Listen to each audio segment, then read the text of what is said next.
I'm going to cover a very serious topic, but I do have a video real quick I'm going to show. So if we could roll the video, you guys just take a quick look at Project Walk. I wasn't even in the picture. I could twitch my leg and that was it. You want to go do something. You want to go after your car. You want to do anything and you can't do it. I was told that I would always be pushing a power chair, that I would have to have everything done for me, that I wouldn't be able to drive. You can't move. You can't get up. Your life is totally different because you can't do anything that you've done the same. My family's had to make a lot of sacrifices and adaptations. And everything that you were used to doing, you would never be able to do again. It changed my life forever. Project Walk is a spinal cord injury recovery center. Project Walk focuses on taking them out of the wheelchair. Every time I'm at Project Walk, I don't even know where my chair is. I'm never in my chair. Project Walk is like teaching my body how to move again. My trainers are helping me go through the motions until finally my body remembers. The biggest reward for working with people with spinal cord injuries is being a part of their successes. It's way different than physical therapy. It's way different than anything that I've ever gone through. People come in from all over the world just to train there, and sometimes it's life-changing. They're just pushing the limit.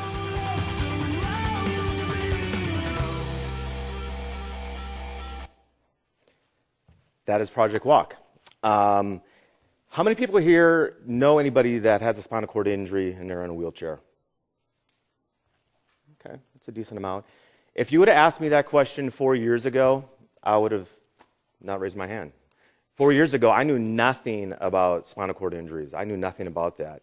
But my journey to Project Walk started 4 years ago. At the time, 2007, I was the CEO of a technology company, and I thought I made it. I was on top of the world. I had a stock certificate that had a large number on it.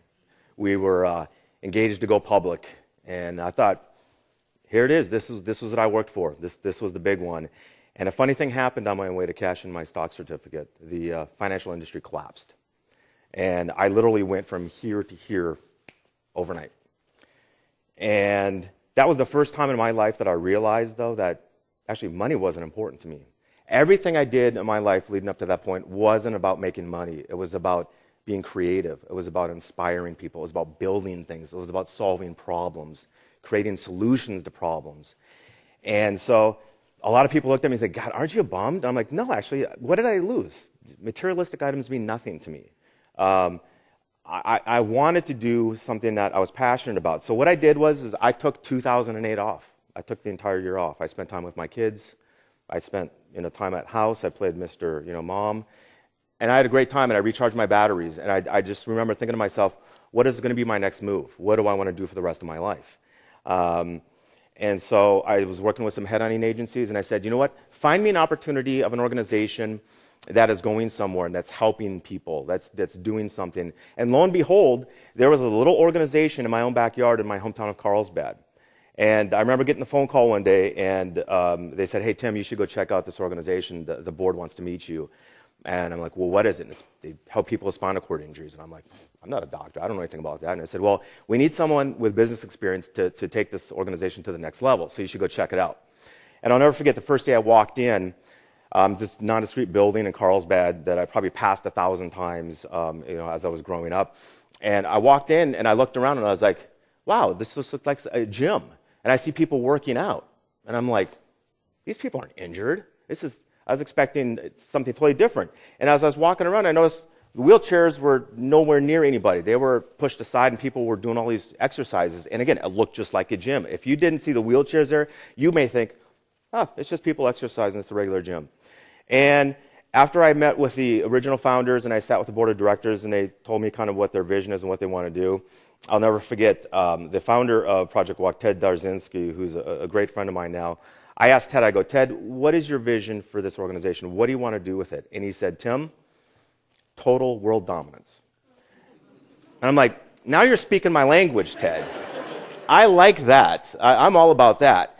And sure enough, I jumped at the opportunity. And within 3 short years, we went from a small nonprofit in Carlsbad to now the world's largest spinal cord injury recovery center in the entire world.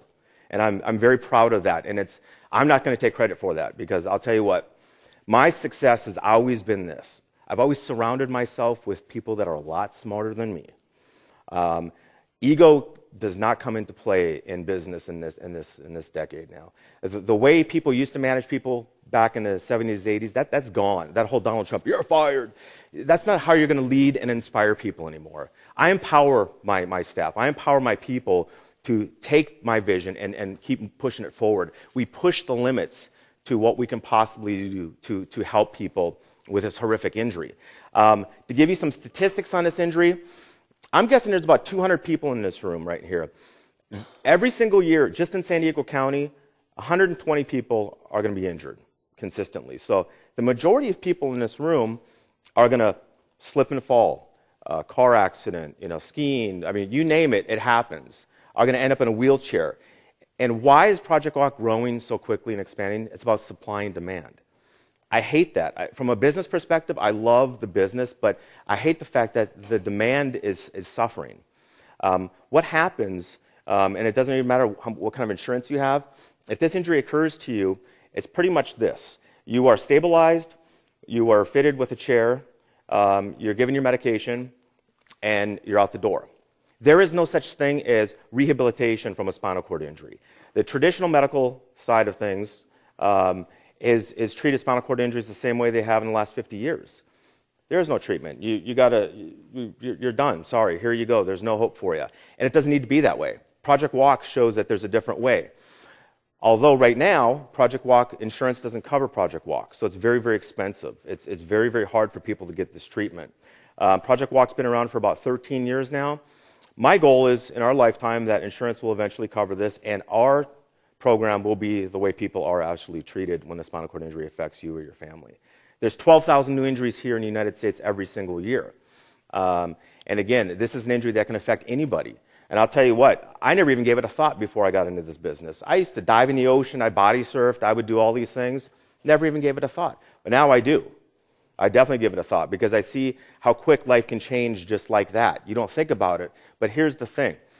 I'm so proud and so excited to be able to lead this organization, because we are truly on the cutting edge of this area. We got a lot of ground to still build out and expand. We're expanding all over the world right now. Again, supply and demand.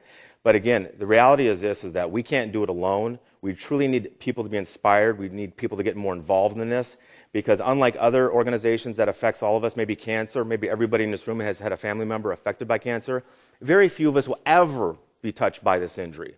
And I'm thankful for that. I'm thankful for that, because this is a horrific injury. This injury destroys families, psychologically, emotionally, financially. Absolutely devastates everybody. So again, my message to you guys is this, and I never follow a script, by the way.